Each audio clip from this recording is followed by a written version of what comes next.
Hey guys, welcome back to Pine Haven Acres. So in this video we're going to do something a little different. I've been getting a lot of questions in my comment sections, and I've also gotten a lot of new subscribers. So I've realized that I've never properly introduced myself and kind of done a video like that before.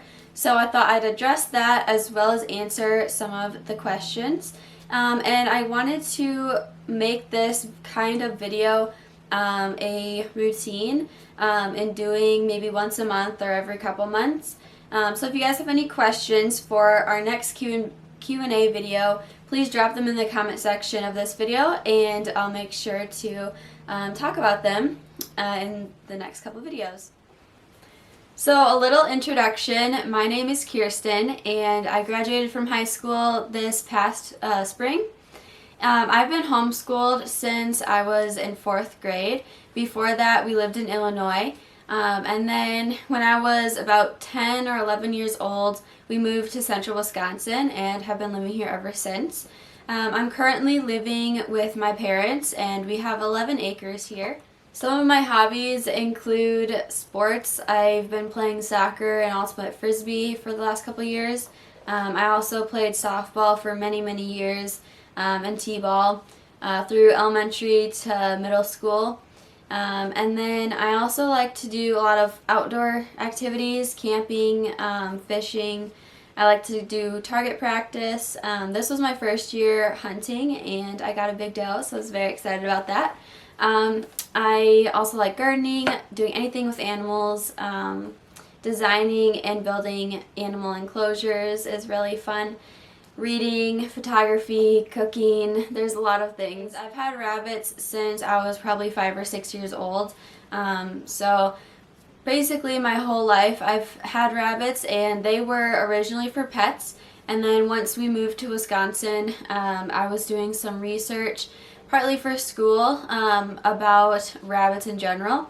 And I came across a YouTube video where they did like a rabbitry tour, and since watching that, I've watched plenty other YouTube channels and videos about breeding rabbits, showing them just having a lot more than one or two, and what other purposes rabbits can be used for. And that really inspired me. That was like the turning point for me. And so at the time, we were living in town, so we couldn't have a lot of rabbits. We had two. My sister and I each had a mini Rex. But we were looking for property at the time. So I did about 3 years of a lot of research, watching YouTube videos, reading books, that kind of thing. And then once we moved to our new property, my parents gave me the go-ahead to buy some rabbits, and I wanted to turn it into a business originally. And with the mentality of being able to make money from it. And so I created my whole business plan. And this was like 6 years ago, so I was pretty young at the time. But it was really fun for me to learn how to keep track of my expenses, keep record of everything, and try to find the best quality animals that I could. And this was my first time doing all this kind of stuff. Beforehand, when we had our pet rabbits, my dad was the one that built the cages. My parents picked out the rabbit food. It was really just like I fed them and watered them, and that was my responsibility. But I didn't do any research or like anything behind those pet rabbits. So going into this breeding journey and showing journey, I really was able to get a lot more knowledge under my belt and do a lot more research. So that was a blast. And that's kind of how I got started with rabbits, for showing and stuff. When I was 5 or 6 years old, parents ended up getting us a little, what I think was a Florida white or some type of crossbred, but it was a red-eyed white rabbit. And that was our first pet. After that, we had multiple other pet rabbits, and then we got our mini Rexes from a friend of mine from school who also owned bunnies, and her rabbits got out and bred. They got them from a pet store, and they were told they were both females, but obviously one was a male. So they had baby bunnies. So we got our first show rabbits from them, and then we went to our first fun show, and after that we were introduced into the showing world, and then from there that's kind of the continuation to me getting into breeding and the research and that part of the story. So fast forward now, we're coming up on 6 years of breeding and being registered with the American Rabbit Breeders Association. And yeah, it's going great. I love it. We have 4 breeds right now, or I should say I have 4 breeds right now. The rest of my family, they help out with the chores every once in a while when I need them to. But I do most of the work, and it's kind of my project that I have going on. But what I love the most, I think, about owning rabbits and kind of making a business out of it in the beginning when I was so young is that it taught me responsibility. And you know, it's a live animal. If you don't take care of it, they're gonna get sick, they're gonna die. It goes downhill pretty fast. So it was my responsibility, and I had to learn that. And it opened up my creative side. I got to build hutches, experiment with designs.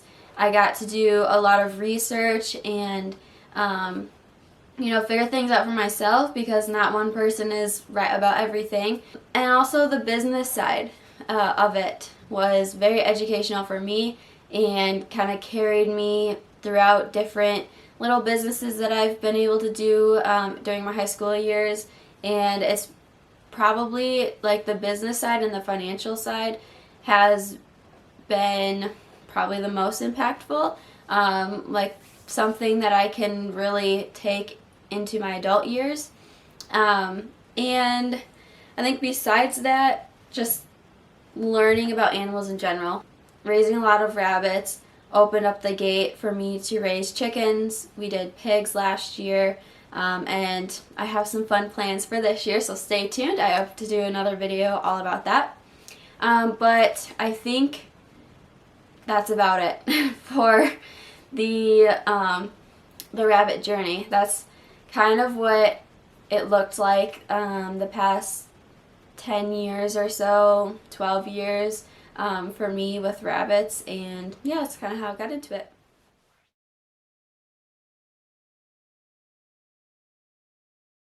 Alright, so on to answering questions that I got in the comment section.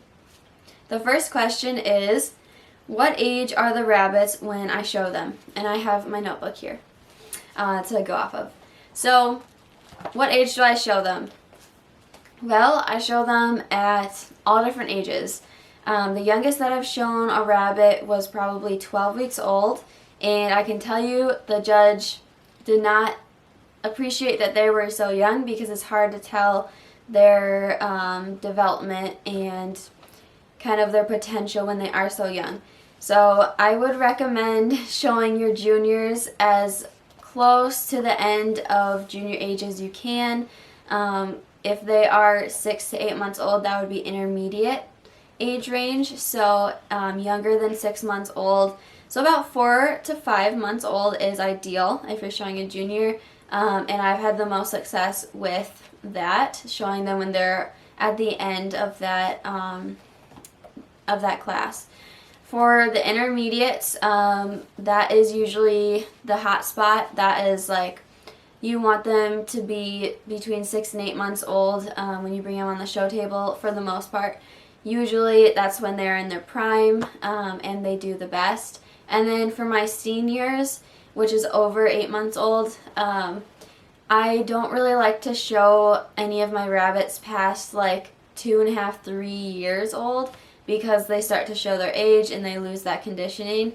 So for the most part, that's like generally what I do as far as age, but it depends on the individual rabbit. Some of my juniors will develop better and faster than others, so I can show them younger, or my seniors, maybe they'll lose conditioning at 1 year old.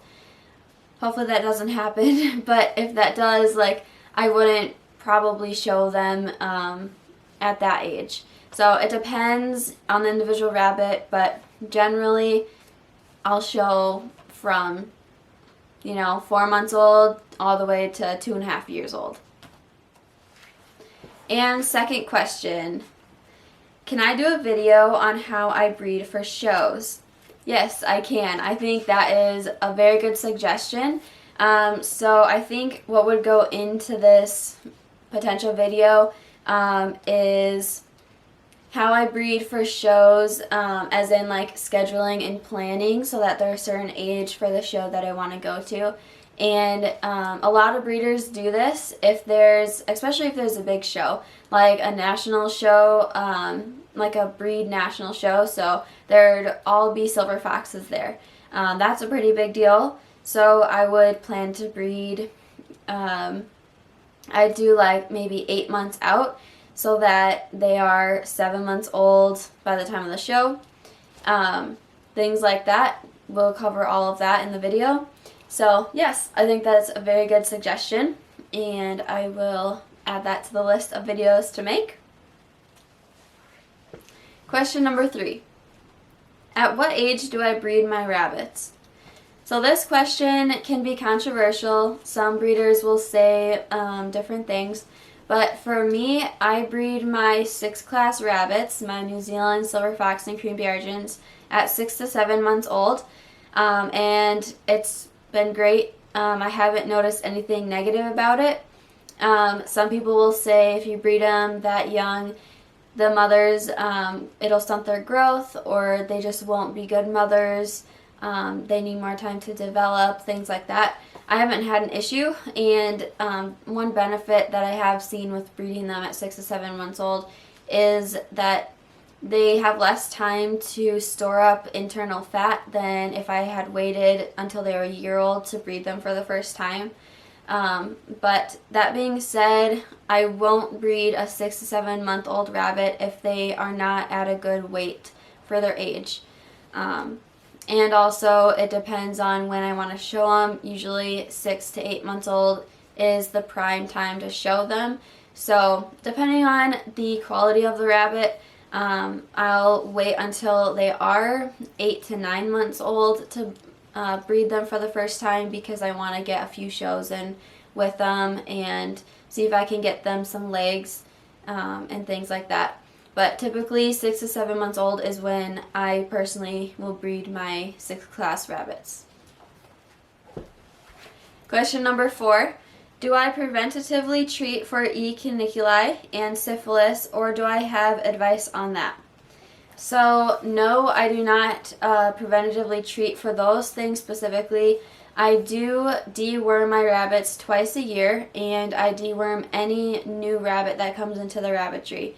And I just use ivermectin, and what I'm trying to deworm is any internal parasites as well as fur mites. Those are the most common things that I see in rabbits.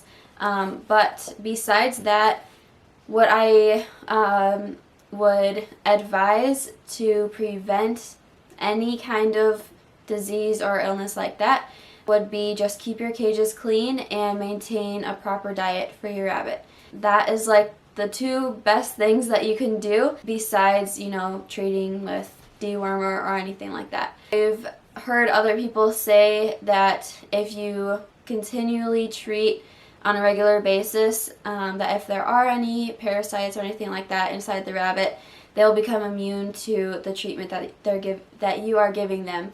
So I just say keep the environment clean as possible. Some good bacteria is obviously good for them. It doesn't need to be 100% sterile, but just keep the poop cleaned up. If there's wood in the cage, just know that it'll absorb bacteria. And so, just keep things nice and tidy. And I personally deep clean my rabbitry 2 to 3 times a year with a disinfectant besides soap. But nothing is 100% sterile. And I think that's good for them. It makes their immune system stronger. But if I do notice anything like loss of appetite, strange weight loss, their poop looks weird, different signs of just like something's not completely right, then I will deworm them and treat them. But besides that, I do regularly deworm twice a year. Question number 5. Are bucks with bigger heads good when it comes to siring meat rabbits? Now, this question came from a video that I did. I think it was a tour of my rabbitry, and I had a silver fox buck that had a large head, and I kind of commented on that. So, in particular, no. I mean, it's not something that really affects bigger rabbits as far as like siring. So for younger or for dwarf rabbits, like the Holland Lap and Netherland Dwarf, Polish, things like that, a large head on a sire can create birthing problems for the doe because the kits will inherit the big head gene. And if your doe has pinched hindquarters or she's just a small doe in general, her birth canal could be too small to allow the kits with big heads to pass through, or at least pass through easily. So there's more likely to be birth complications with larger heads in the sires for the small breeds.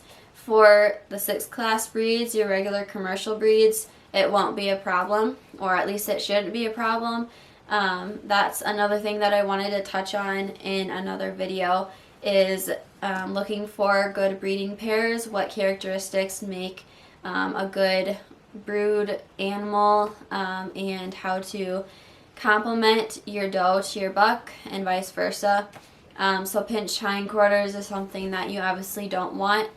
Not only is it something that the judge won't want to see on your animal on the show table, it can also create complications for the health of the rabbit and during delivery. So in general, I would say that the big head isn't a problem. It's something that I personally like to see on my silver fox, buck and does. And the fact that my buck had a bigger head was kind of exciting because I want to carry that quality trait into future litters. And last question, how long is a show day and what does a show day look like? So this is a good question. It'll vary depending on what kind of show you're going to, how many animals are signed up for the show, if it's a single or double show, and also how many judges they have at the show to go through all of the rabbits. So if you're at just a regular ARBA show, which you'll see throughout the year, it can be a single show, a double show, and I think there might be a few triple shows, but typically it's just a single or double show. The last one that I went to in Toma was a double show. We had somewhere around 4,000 rabbits signed up for the day, and we had quite a few judges. So I got there at 7 o'clock in the morning, 7:30, and that's when the barn opened. And then I was there all the way until 4:30 at the very end of the show. So it varies, but I think my best advice would be go to a single show. Even if there is a double show in one day, just sign up for one to get your feel for it. And then it's a learning process as always. So the next time that there's a show nearby, you can sign up for the double if you're feeling like you kind of got the groove of things. It's really easy. It is stressful when you first get into it because there are so many people and so many people with their animals all around in kind of a crowded space. But use that as an advantage. You know, there's so many people. Meet them, make friends, ask them questions. Rabbit people are honestly so friendly and they're more than willing to answer your questions. So I just recommend signing up for one show and just try it out, see how you like it, and I can guarantee it'll be an educational experience. So to answer the second part of the question, what does a show day look like? Well, for me, I usually pack up my car and get everything situated the day before, and I usually have to wake up at 5:30 to 6:30, depending on how close the show is. Most shows will open the building at 7 o'clock, and then the show will start either 8 to 9 o'clock. And then you'll be there for a couple hours after that. I like to bring my own lunch. Sometimes they'll have vendors there, or different people that you can buy food from, like a food stand sort of thing. And then at the end, it's usually mid-afternoon. I just pack up, and the show itself, how you show a rabbit is you obviously sign up beforehand. I'll do a whole video on that, but you just bring your rabbit up to the table when they call the breed, the variety, and the class. So you bring your rabbit up to the table, the judge will look at it, and then you'll get your rabbit back, and you can collect your ribbons and awards after. Super, super easy, and once you get the hang of it, it's a chill day and a fun time with friends. And with that, I'm going to end today's video. Thank you so much for watching, and don't forget to like and subscribe, and if you have any questions for our next Q&A video, make sure to drop them in the comment section.